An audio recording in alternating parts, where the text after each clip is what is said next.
नमस्कार दोस्तों, आज आस्क योर डॉक्टर का ये चौथा एपिसोड है, फोर्थ एपिसोड है और मैं डॉक्टर विक्रम आपका मेरे चैनल में बहुत बहुत स्वागत है। तो चलिए शुरू करते हैं।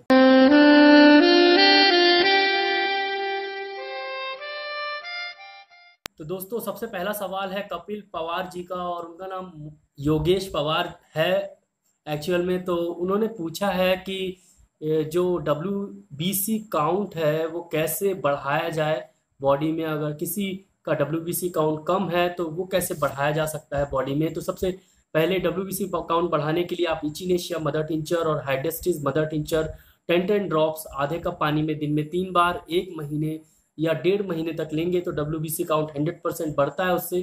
तो आप यूज़ करके देखिए, काफ़ी अच्छे रिजल्ट्स मिल जाएंगे। तो दोस्तों, दूसरा सवाल है समीर जी का और वो पूछ रहे हैं कि अगर हम बर्बेरी सैकोफोलियम लगाते हैं। पहला उनके 2 सवाल हैं और ये सवाल बहुत ज़्यादा लोग पूछते हैं, तो इनका जवाब मैं दे देता हूँ। बर्बेरी सैकोफोलियम कैसे यूज़ करें, कॉटन के साथ यूज़ करें कि कैसे यूज़ करें मदर टिंचर बर्बेरी सैकोफोलियम का। अगर फेस में पिंपल्स हैं या फिर डार्क सर्कल हैं या फिर कुछ भी ऐसा डिस्कलरेशन है या पिगमेंटेशन है तो उसके लिए बर्बेरी सैकोफोलियम कैसे यूज़ करें। और दूसरा सवाल है कि अगर हम एक्यू प्लस क्रीम लगाते हैं तो टाइम ड्यूरेशन क्या दें, एक्यू प्लस क्रीम को धो के बर्बेरी सैकोफोलियम यूज़ करें कि कैसे यूज़ करें। तो मैं इसका सवाल का आंसर दे देता हूं। तो सबसे पहले हम बात करते हैं कि बर्बेरी सैकोफोलियम कैसे यूज़ करना है। तो सबसे पहले हम बर्बेरी सैकोफोलियम के एक आप कुछ भी छोटा सा एक, जैसे फॉर एग्जांपल मैं ले लेता हूँ कि आप ऐसा कोई एक ढक्कन रख लीजिए, उसमें आप बर्बेरी सैकोफोलियम को 20 बूंद डालिए, ठीक है। उसके बाद 20 बूंद गुलाब जल डालिए ढक्कन या चम्मच वगैरह में, जो भी आप यूज़ करना चाहें। और उसके बाद 5 बूंद ग्लिसरीन डालिए, 5 बूंद उसमें ग्लिसरीन मिलाइए और उसके बाद उसको इवनली अपने चेहरे पे लगा लीजिए। और इसको नहाने के बाद लगाना है और 1 से 1.5 घंटे के अंदर उसको धो देना है, ठीक है। एक बार नहाने के बाद लगा लीजिएगा, एक बार रात में लगा लीजिएगा। अगर मार्गो क्रीम नहीं लगाते हैं रात को तो नहीं, तो फिर आप एक बार शाम के टाइम जब भी आप फ्री हो तब लगा लीजिएगा। तो एक बार नहाने के बाद ज़रूर लगा लीजिएगा। अगर आपको टाइम नहीं मिले तो सुबह सुबह लगा लीजिए, जैसे उठें 6-7 बजे तो उसके बाद लगा लीजिए। और उसके बाद थोड़ी देर 1 घंटे 1.5 घंटे लगे रहने दीजिए। उसके बाद नहाइए धोइए और फिर ऑफिस जाइए।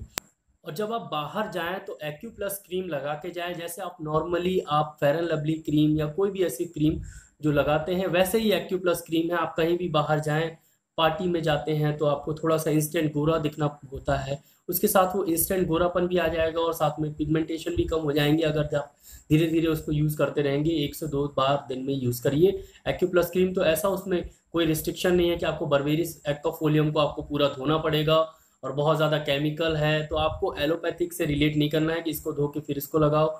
ऐसा कुछ नहीं है, सिर्फ नॉर्मल क्रीम है ये। तो एक्यू प्लस क्रीम सिर्फ नॉर्मल क्रीम की तरह यूज़ करिए, जैसे आप नॉर्मल आप क्रीम यूज़ करते हैं, जैसे फेयर एंड लवली यूज़ करते हैं, जैसे आप पॉन्ड्स वगैरह की क्रीम यूज़ करते हैं, तो वैसे ही इसको नॉर्मली यूज़ करिए, ठीक है, एक्यू प्लस क्रीम को। तो दोस्तों आपको समझ में आया होगा और सिंपली नॉर्मली यूज़ करिए, कोई दिक्कत नहीं है। और एक सवाल सज्जाद अंसारी जी का है, उन्होंने पूछा है कि अगर आप होम्योपैथिक दवा लें तो अगर उसके साथ योगा कर सकते हैं, फ्रूट्स वगैरह खा सकते हैं। तो बिल्कुल आप योगा कर सकते हैं। योगा तो कोई भी दवा आप खाएं, चाहे वो होम्योपैथिक हो, चाहे आयुर्वेदिक हो, चाहे एलोपैथिक हो, आप योगा कर सकते हैं। उसमें कोई भी दिक्कत नहीं होती, कभी भी कोई भी प्रॉब्लम नहीं होती। तो योगा करना अच्छा होता है, सभी योगा करिए और बढ़िया अच्छे से रहिए। और दूसरा सवाल है कि फ्रूट्स खा सकते हैं। बिल्कुल आप फ्रूट्स खा सकते हैं, लेकिन कुछ जैसे सियाटिका के पेशेंट हैं, जो आप पेन के पेशेंट हैं या स्किन के पेशेंट हैं, तो उनको थोड़ा सिट्रिक फ्रूट नहीं खाना चाहिए। जैसे आप नींबू नहीं खाना चाहिए या संतरा नहीं खाना चाहिए, इस टाइप की चीज़ें नहीं खाना चाहिए। जो ज़्यादा खट्टे होते हैं वो फ्रूट्स नहीं खाने चाहिए। जिनको रोमेटाइड अर्थराइटिस के पेशेंट है या गाउट के पेशेंट है तो उनको आम नहीं खाना चाहिए, आम से उनको पेन बढ़ जाता है। बाकी होम्योपैथिक के साथ आप कोई भी फल खा सकते हैं, कोई भी दिक्कत नहीं है। किसी भी तरह का फल आप खाते रहिए, उससे कोई प्रॉब्लम नहीं है। कुछ बीमारियों में थोड़ा सा प्रॉब्लम होती है तो उसको ध्यान देना है, बाकी और कोई दिक्कत नहीं है। तो बस दोस्तों आपको समझ में आ गया होगा। तो एक सवाल है रिंकू गुप्ता जी का, उन्होंने बोला है कि होम्योपैथिक में कोई भी साइड इफेक्ट नहीं होते हैं, मैंने सुना है, फिर क्वेश्चन मार्क लगाया है। तो बिल्कुल रिंकू जी, कोई भी किसी भी तरह के साइड इफेक्ट होम्योपैथिक मेडिसिन से नहीं होते हैं। बिल्कुल भी आप टेंशन मत लीजिए, कोई भी दवा आप खाइए, बिंदास खाइए, कोई भी प्रॉब्लम नहीं होगी आपको। कभी कभी एग्रावेशंस हो सकते हैं, कभी कभी किसी किसी केस में, जैसे सल्फर मेडोराइनम वगैरह में, तो वो एग्रावेशन है और साइड इफेक्ट अलग होता है। तो साइड इफेक्ट तो बिल्कुल भी नहीं होते किसी भी होम्योपैथिक दवा से, किसी भी तरह के साइड इफेक्ट नहीं होते। कभी कभी सल्फर या फिर आप मेडोराइनम जो कि मिनरल किंगडम की मेडिसिन रहती हैं उसको आपको एग्रावेशन हो सकते हैं, वो भी सिर्फ सिर्फ स्किन डिसीज में। तो दोस्तों एक सवाल किया है हुसैन जी ने और उन्होंने सिंपल सा सवाल पूछा है कि विस्कम एल्बम 30 और विस्कम एल्बम 200 में क्या फ़र्क है। तो देखिए हुसैन जी, 30 पोटेंसी और 200 पोटेंसी, फॉर एग्जांपल एकोनाइट 30 पोटेंसी और एकोनाइट 200 पोटेंसी। तो एकोनाइट 30 पोटेंसी जो है वो लो पोटेंसी है और एकोनाइट 200 पोटेंसी जो है वो हाई पोटेंसी है। आपको फॉर एग्जांपल मैं बताता हूँ, जैसे पैरासीटामॉल हो गया, पैरासीटामॉल 250 mg और 500 mg, दोनों में बहुत अंतर है। ऐसे ही विस्कम एल्बम 30 और विस्कम एल्बम 200, सिर्फ पोटेंसी का अंतर है, दवा का कोई भी अंतर नहीं है, सिर्फ उसमें पावर का अंतर है 30 और 200 में, और बाकी कोई अंतर नहीं है। और अगर आप समझना चाहें तो जैसे 30 पोटेंसी है उसको आप दिन में 3 बार दे सकते हैं, 200 पोटेंसी है मोस्टली केसेस में 1 बार दे सकते हैं। 30 पोटेंसी आप एक्यूट केस में ज़्यादा दे सकते हैं। 200 पोटेंसी जो है वो लंबी बीमारी अगर आपकी हो, साल 2 साल 3 साल 4 साल पुरानी, तो उसमें 200 या 1 m पोटेंसी देना चाहिए। ठीक है, 30 पोटेंसी बच्चों को या हमारे जैसे लोगों को दे सकते हैं 200 और 1 m पोटेंसी, वो भी डिपेंड करता है, ऐसा ज़रूरी नहीं है, लेकिन वो डिपेंड करता है कि थोड़ा एज ज़्यादा हो तो उनको दे सकते हैं। तो बस ये थोड़ा सा सिनेरियो रहता है, थोड़ा देखना पड़ता है कि 30 देना है कि 200 देना है।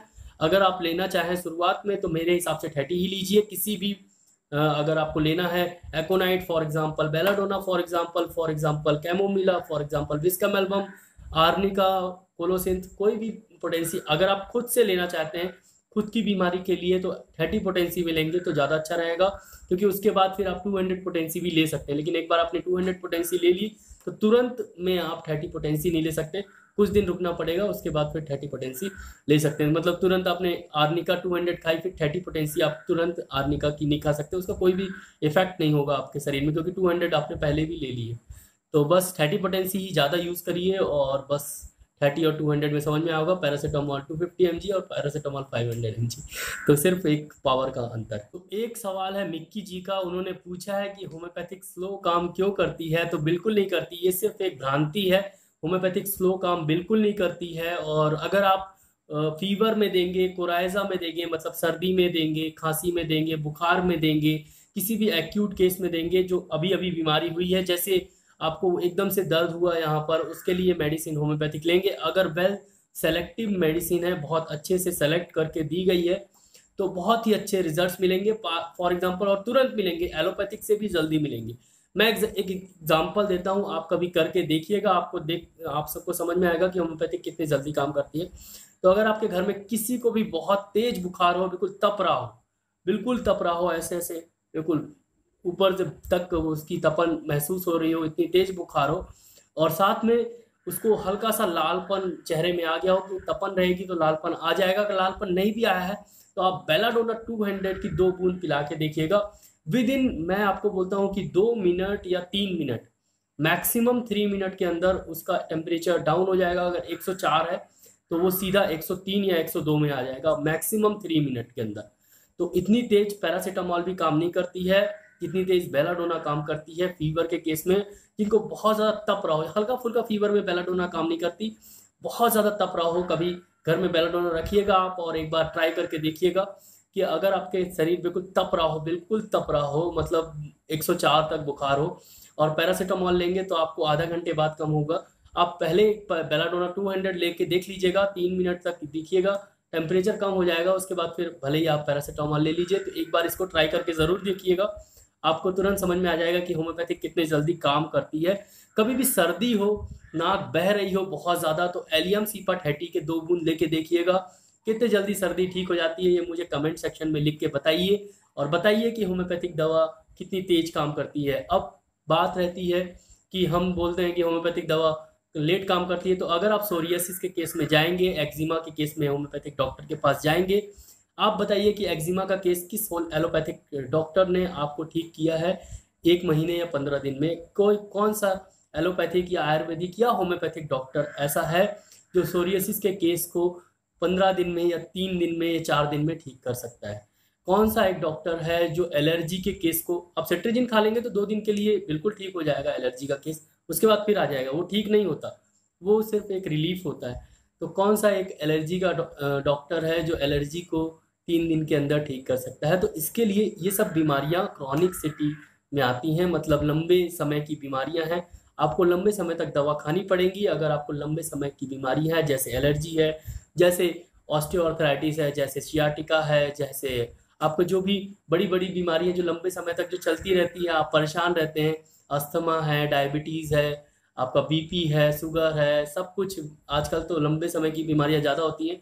तो इन बीमारियों में आप होम्योपैथिक दवा ज़्यादा लेते हैं, इसीलिए ये भ्रांतियां हैं कि होम्योपैथिक दवा लेट काम करती है। एक्चुअली में आप जाते ही होम्योपैथिक डॉक्टर के पास ऐसी बीमारियां लेके कि वो समय लगता है उसमें।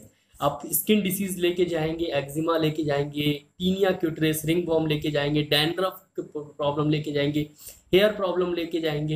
हेयर प्रॉब्लम ऐसा कुछ भी नहीं होता कि 2 दिन में ठीक हो जाता है, कम से कम 6 महीने 7 महीने, उगने में 1 साल 1.5 साल लगता है। तो ये बीमारियां ही ऐसे हैं कि आपको टाइम लगता है। बाकी अगर आप बुखार में बेलाडोना लेके देखिए, सर्दी में एलियम सीपा लेके देखिए और मुझे कमेंट सेक्शन में बताइए कितने मिनट में आपको आराम मिला था। तो मिनट में आराम मिलेगा, सेकेंड्स में भी आराम मिलता है। मैंने अपने एक में फॉर एग्जांपल देता हूँ कि एक बच्चे को बहुत तेज बुखार थी, लगभग मैंने चेक किया तो 104 से ऊपर थी। मैंने सिर्फ उसको बेलाडोना और पायरोजिनम 200 2 बूंद पायरोजिनम पिलाई है और बेलाडोना 2 बूंद पिलाई है। उसका बुखार विद इन मेरे ख्याल से 1 मिनट भी नहीं हुआ था और उसका बुखार सीधा 102 में आ गया था। और उसके बाद आधे घंटे क्लिनिक में बैठा के रखा, मैं बोला बैठ जा। उसके बाद मैंने थोड़ी सी पट्टी की, ऊपर ठंडा पट्टी लगाई, पूरा बुखार 98 आ गया था आधे घंटे के अंदर। तो ऐसी कौन सी पैरासीटामोल है जो आधे घंटे के अंदर बुखार को नीचे ला सकती है? तो बस इस क्वेश्चन का जवाब यही था। और आप लोग मुझे कमेंट सेक्शन में लिख के ज़रूर बताइएगा कि कभी आपने बेलाडोना फीवर में दे के देखी है कि कितने जल्दी आराम मिलता है अगर वो तप रहा है तो। और सर्दी में आप एलियम सीपा 80 लेके देखिए। एक सवाल आ रहा है कमलेश जी की तरफ से। कमलेश जी पूछ रहे हैं कि पार्किंसन डिसीज़ है उनके किसी फैमिली मेम्बर को और उनको रात में ट्रेमर आते हैं, मतलब झटके आते हैं, तो इसके लिए कौन सी मेडिसिन है जो इंस्टेंट आराम लग जाए? तो एक मेडिसिन है नक्स वोमिका 3x पोटेंसी में, 3x डाइल्यूशन में आती है। आप होम्योपैथिक शॉप में जाएंगे, 1-2 जगह जाएंगे तो आपको मिल जाएगी नक्स वोमिका 3x पोटेंसी में। 30 में नहीं चाहिए, मदर टिंचर भी नहीं चाहिए, सिर्फ 3x पोटेंसी चाहिए। और उसको आप जैसे ही ट्रेमर आए तो 10-10 बूंद 2-3 बार पिला दीजिए 10-10 मिनट से, तो झटके आना बंद हो जाएंगे। और साथ में आप पैसिफोरा मदर टिंचर 20 बूंद आधे कप पानी में दिन में 3 बार दीजिए। सुबह सुबह क्यूप्रम मेटेलिकम 30 2 बूंद सुबह 2 बूंद शाम को दीजिए। और जेल्सीमियम 30 2 बूंद सुबह 2 बूंद शाम को दीजिए। तो ये 2 मेडिसिन क्यूप्रम मेटेलिकम 30 2 बूंद सुबह 2 बूंद शाम को, जेल्सीमियम 30 2 बूंद सुबह 2 बूंद शाम को, ये लगातार चलने दीजिए। पार्किंसनिज्म में तो ये मैं एक वीडियो अलग से बना दूंगा कि क्या होता है, अभी मैं सिर्फ उनका जवाब दे रहा हूँ। तो नक्स वोमिका 3x बहुत इफेक्टिव है। अगर नक्स वोमिका 3x नहीं मिलती है उसका भी मैं आपको जुगाड़ बता देता हूँ। तो नक्स वोमिका मदर टिंचर ले लीजिएगा और रेक्टिफाइड अल्कोहल ले लीजिएगा, जिसको RS बोलते हैं, होम्योपैथिक शॉप में अवेलेबल हो जाएगा, तो वहाँ से आप ले लीजिएगा। और nux vomica 1x mother tincture का आप 1 पार्ट ले लीजिएगा, 9 पार्ट आप RS का लीजिएगा, दोनों को 1 cc में मिलाइएगा जो साफ cc हो, और उसको 10 बार ऐसे हिलाइएगा। फिर उसका 1 पार्ट लीजिएगा और फिर 9 पार्ट अल्कोहल का लीजिएगा, फिर उसको मिलाइएगा और 10 बार फिर सक्शन करिएगा। और फिर उसके बाद उसका 1 पार्ट लीजिएगा और फिर 9 पार्ट अल्कोहल का मिलाइएगा। फिर उसके बाद 1 cc में बराबर मात्रा में मिला के उसको सक्शन करिएगा। बन गया नक्स वोमिका 3x। आप उसको यूज़ करिए और कोई ज़्यादा दिक्कत नहीं है। आप नेट पे देख सकते हैं, एक आपको विधि मिल जाएगी। वैसे आपको सिंपल विधि मैंने बता दी है। तो अगर आपको नक्स वोमिका 3x डाइल्यूशन ना मिले, वैसे मिल जाएगा, एडविन कंपनी का मिल जाएगा, एडविन कंपनी बनाती है तो आप ले लीजिएगा उससे। तो एडविन कंपनी का आप अगर ना हो तो उनसे रिक्वेस्ट करिएगा कि आपको ला के दे देंगे, नक्स वोमिका 3x मिल जाएगा। तो दो लगभग 6-6 बूंद या 10-10 बूंद आपको दिन में 3 बार 1 चम्मच पानी के साथ देना पड़ेगा, उससे ट्रेमर आना बंद हो जाएगा। तो चलिए दोस्तों, अब यहीं सवाल और जवाब का सिलसिला बंद करते हैं और फीडबैक का सिलसिला चालू करते हैं। तो पहला फीडबैक है हरीश जी का, और उन्होंने, वो एक्चुअली में डॉक्टर हैं और उन्होंने मेरी मेडिसिन दी थी पिगमेंटेशन में। एक पेशेंट आए थे, उनका चेहरा, उनको मेलाज्मा था और पिगमेंटेशन बहुत ज़्यादा था चेहरे में, तो उन्होंने कोपीविया ऑफिसिनेलिस और चाइना 30 और साथ में एक्यूप्लस क्रीम दी थी। पेशेंट पूरी तरीके से ठीक हो गई within 15 days to 1 month. तो बहुत अच्छा लगता है ऐसे फीडबैक देखने के लिए। दूसरा फीडबैक है गौरव कुमार जी का, और वो उन्होंने AC-4 टैबलेट डैंड्रफ के लिए ली थी और उनके डैंड्रफ ठीक हो गए हैं। तो बहुत बहुत धन्यवाद गौरव कुमार जी आपको फीडबैक देने के लिए। फीडबैक आया है रूबानी जी, उन्होंने अपने बच्चे को वॉट्स थे हाथ में और उन्होंने थूजा और कॉस्टिकम और थूजा टॉपीथूजा लगाने के लिए दी थी। बिल्कुल 3 से 7 दिन के अंदर उनके पूरे वॉट्स झड़ गए बच्चे के और बच्चा बिल्कुल ठीक हो गया। तो आपका भी फीडबैक देने के लिए बहुत बहुत धन्यवाद। ये थोड़ा पुराना वीडियो था, इसमें फीडबैक मैंने एक बार अभी आजकल एक बार पुराने वीडियो देख रहा था, उसमें मैसेज पड़े हुए थे तो उनका एक मैसेज मिला। तो बहुत बहुत धन्यवाद आपका फीडबैक देने के लिए। दोस्तों आस्क योर डॉक्टर का ये चौथा एपिसोड हम यहीं समाप्त करते हैं। आशा करता हूँ कि आपको ये वीडियो अच्छा लगा हो। अगर अच्छा लगा हो तो वीडियो के नीचे लाइक का बटन दिया गया है, उसको दबाना बिल्कुल मत भूलिएगा। और सब्सक्राइब का बटन यहाँ पर रेड कलर का है तो उसको भी दबाना बिल्कुल मत भूलिएगा। अगर अभी तक आपने मेरा चैनल सब्सक्राइब नहीं किया है तो सब्सक्राइब कर दीजिए और लाइक करना बिल्कुल मत भूलिएगा और चैनल और वीडियो को शेयर करना बिल्कुल मत भूलिएगा। अपने फेसबुक अकाउंट में या व्हाट्सएप अकाउंट में आप शेयर कर दीजिए अगर आपको वीडियो बहुत अच्छा लगा हो तो बस दोस्तों आज के लिए इतना ही। कल फिर मिलते हैं, तो शेयर सब्सक्राइब और लाइक करना बिल्कुल मत भूलिएगा दोस्तों। तो आपको कैसा भी वीडियो लगा कमेंट करना भी बिल्कुल मत भूलिएगा। आज के लिए बस इतना ही, कल फिर मिलते हैं। जय हिंद, जय भारत, धन्यवाद।